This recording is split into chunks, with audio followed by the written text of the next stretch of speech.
Good morning! Praise the Lord. Pwede ba tayo, tatayo muna tayo sa umagang ito at nahanap ka ng kapartner mo, nahawakan mo ang kanyang kamay. Yan. Dahil dito na lang tayo sa church nakakapag-holding hands. Amen. Baka namimiss na natin. Ayan. Holding, hawakan mo ang kanyang kamay. Sabihin mo sa kanya, Shalom to you. Shalom to your house. And shalom to all that is yours. Sa kabila naman. Sa likuran mo, sabihin mo, Shalom to you. Shalom to your house. Shalom to all that is yours. Isa pa. Iba naman. Ayan, sabihin mo, Shalom to you. Shalom to your house. And shalom to all that is yours. Amen. Ano ba ang ibig sabihin ng shalom? Umunlad ka, sumagana ka, pagpalain ka. Amen? Yan ang ibig sabihin ng shalom. Amen? So, praise the Lord. Habang tayo ay nakatayo, tayo po ay manalangin. Maraming salamat po, Lord, sa napakagandang umaga. Pinagkaloob niyo sa amin. Salamat sa kalakasan. Salamat sa buhay, Panginoon. Salamat sa hininga na meron kami, O Diyos. And Lord, salamat, Panginoon, dahil Ikaw ang nagpapanatili sa amin. Lalo, Panginoon, Lord, sa aming sa iyong presensya, sa aming buhay Kristiyano, Panginoon, nananatili kami matatag, malakas, nakakapagpatuloy, Panginoon, dahil sa iyong biyaya. Salamat po, O Diyos, sa oras na ito dahil kasama ka namin. Lord, sanabi mo sa iyong salita, meron bang 2 o 3 nagkatipon? Lord, ikaw ay narito sa aming kalagitnaan. Lord, Holy Spirit, you are welcome. Holy Spirit, speak. Holy Spirit, continue to move in this place. Holy Spirit, ikaw, Panginoon, ang humipo, ikaw ang magpaliwanag, ikaw mangusap, Lord, sa buhay ng bawat isa na narito. Holy Spirit, ikaw ang magbukas ng puso, ng isipan, Panginoon. Holy Spirit, we acknowledge you in this place. Lord, and let your angels, Father God, Lord, be with us this morning hanggang mamayang hapon, Panginoon. Lord, fill this day, Father God, Lord, with your presence, with your word, O God, until we overflow, O God. Lord, sinabi mo sa iyong salita, O Diyos, Lord, that you have prepared a life that is full and abundance until it overflows. Lord, hindi kami aalis sa lugar na ito. Father God, Lord, na kami ay kapos, hindi kami sa aming espiritual, hindi kami napupuno, bagkus kami ay aapaw pa, Panginoon, Lord, sa aming natatanggap na salita na mula sa iyo. Lord, lahat ng napapagod, lahat, Panginoon, Lord, ng may alalahanin, Father God, Lord, papalitan mo ng kapayapaan, papalitan mo ng kapahingahan. Lord, we may find rest for our soul, O God. And Lord, give us, Father God, Lord, whatever, Lord, kung pumunta ka dito na merong kapangailangan, alam ng Diyos yan. Nakikita ng Diyos yan, Lord. We just pray, Father God, Lord, punuin niyo po sila. Physically, spiritually, Father God, Lord, meron kang gagawin sa araw na ito. Salamat po, Panginoon, sa pangalan ni Jesus. Amen and amen and amen. Pwede na po kayo makaupo. Praise the Lord. Praise the Lord.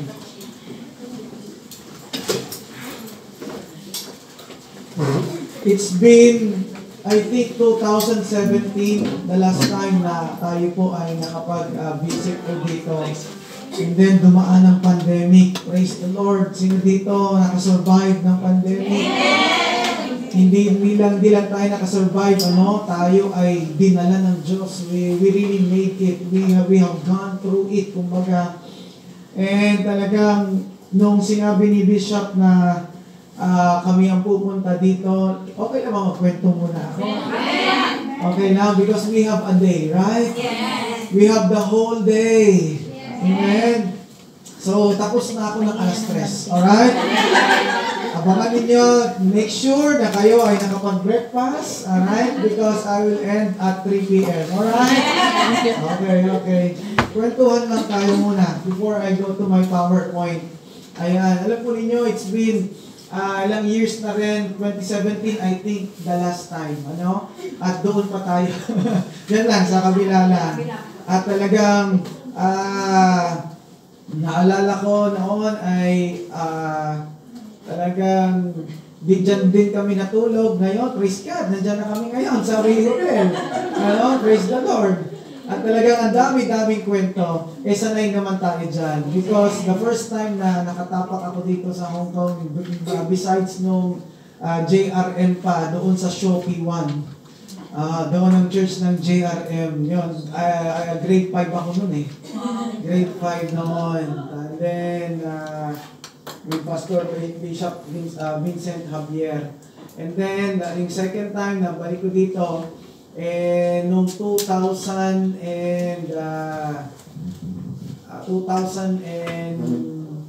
I think sa Kennedy Town pa, dito lang yun, nasa likod. Yan, dyan sa likod pa, o harap, ganyan. Saan naman Kennedy Town?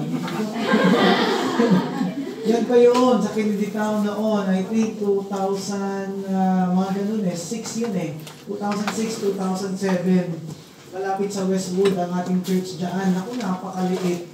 Siguro ay mga 20 na chairs.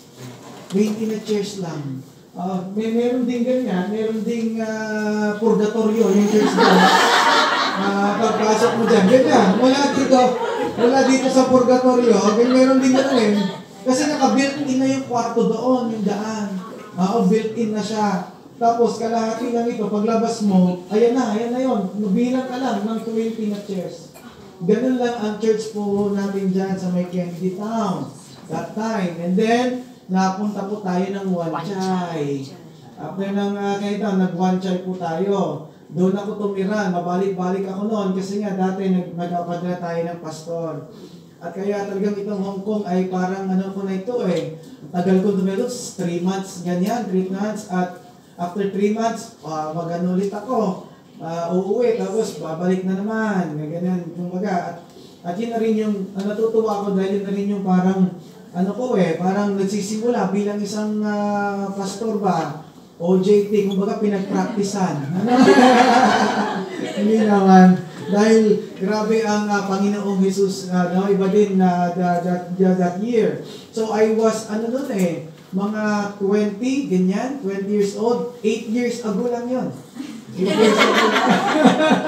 So, 38 na po ako, 38 years old. May mga 38 years old ba dito? 38 or 38 under 38 years old. Meron ba? Ayun, praise God. So, doon, nag-Wanchay tayo, doon ko natutunan yung red light district na yan. So, yung sa Southern Playground, doon na natin doon ang church natin Katapat ng Southern Playground. Doon ang church natin noon. Ang church natin doon ay parang bahay talaga. Bahay siya. May CR sa loob. May CR na kasi kalahati din ito. Ganyan. Kalahati lang ito. Hindi nga lang Basta pagpasok mo din sa pinto na yan, yun na yun. Tapos bilang ka ng mga siguro 30 na upuan, ganyan. Yun na yung church natin doon. So, and then, napunta tayo ng Shungwan. And then, yun na, 2012, pumunta kami na family doon. And then, praise God, nandito na tayo. Kaya, kami ay natutuwa makabalik. And, babalik ulit kami dito on April 4. 4, 5, 6, and 7. So, tinaon talaga namin din na may magpapag-Sunday dito. April 7, Sunday yon. Dahil may plano kami, family na mag-tour. Dahil dali lang yung mga bata sa Disneyland. Sabi ko, mag-mascot na lang ako ng Mickey Mouse Pwede na yun no? At least tipid. At least tipid na. Okay, so kasi the last time nandito kami, 8 months pa lang yung panganay namin. 8 months old, yung panganay. Ngayon, 3 na sila. 9 years old, 7 years old, at 3 years old. So, ayun. Si Kyra noon, wala pang muwang. At wala pang hindi niya alam hindi niya alam. Ang alam lang niyang Mickey Mouse, yung nangangat-ngat ng damit. Yung ganun, that's Mickey Mouse. Tinuturo namin. Okay? So, babalik kami dito, and sana by the grace of God, ay maging maayos kasi may kasama kami noon. May kasama kami noon napupunta na ito yung mga long time friends namin in the ministry. Sila, so we are 3 families na pupunta dito, na magtutour lang din sila. And itong mga ito, high school pa lang, nasa amin na. High school pa lang, inalaga na namin sa church. Hanggang nag-college, nagtapos, hanggang ngayon na may asawa na sila at may anak na din. Kasama pa rin at yung isa pa nga dun ay inaanak namin sa kasal. Oo nga talagang ilang taon lang tayo noon, So yung isa din ay ikakasal naman. So tayo na lang yun. Kasi din tayo like propose. So, gano'n ang mangyayari. Oo. So, pero itong mga kasama ko, ito yung mga kasama namin talaga sa recording ng kanta. Sila yung worship team natin, So, baka on April 7, magkaroon tayo ng dito, ng worship natin. Wow! Alright? Kasi by that time, anong oras yung flight natin? Pauwi? 9 pa ng gabi. Kaya morning hanggang alas 3 ulit tayo ng hapon ako magtuturo. Tapos mag-worship tayo dito, At pag-pray natin yan. Pag-pray natin na samahan ng Diyos yung ating plano na yan. So we will come back here. Ayun, praise the Lord. So are you ready to receive God's word this morning? Hindi mo sa katabi mo, tumanda ka. Sabi mo sa katabi mo, ano ba, Cheryl? Hindi, ano nga yung name mo? Cheryl ba? Ano nga yung name mo?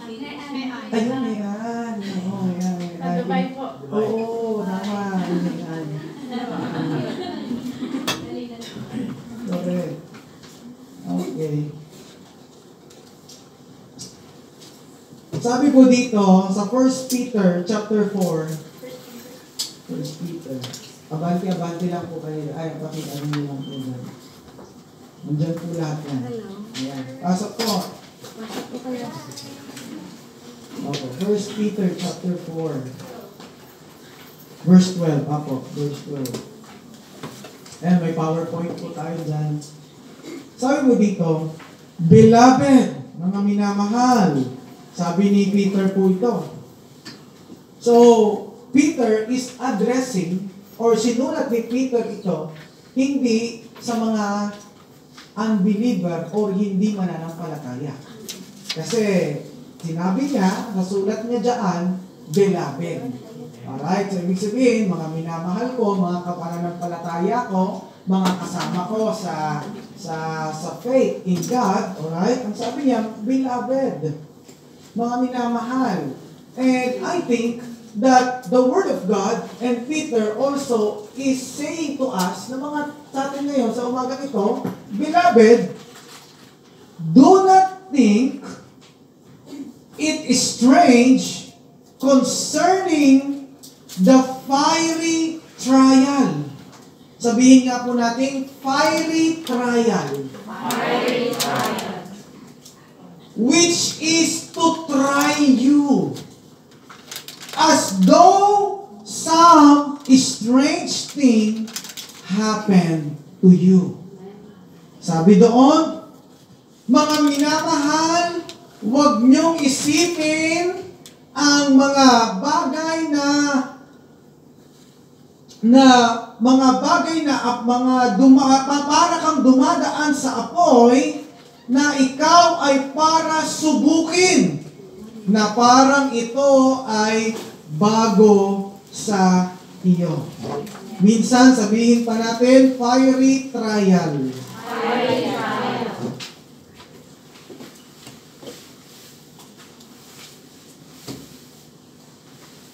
When we say fiery trial, na ang sabi dito ng Biblia, na hindi natin pwedeng iwasan.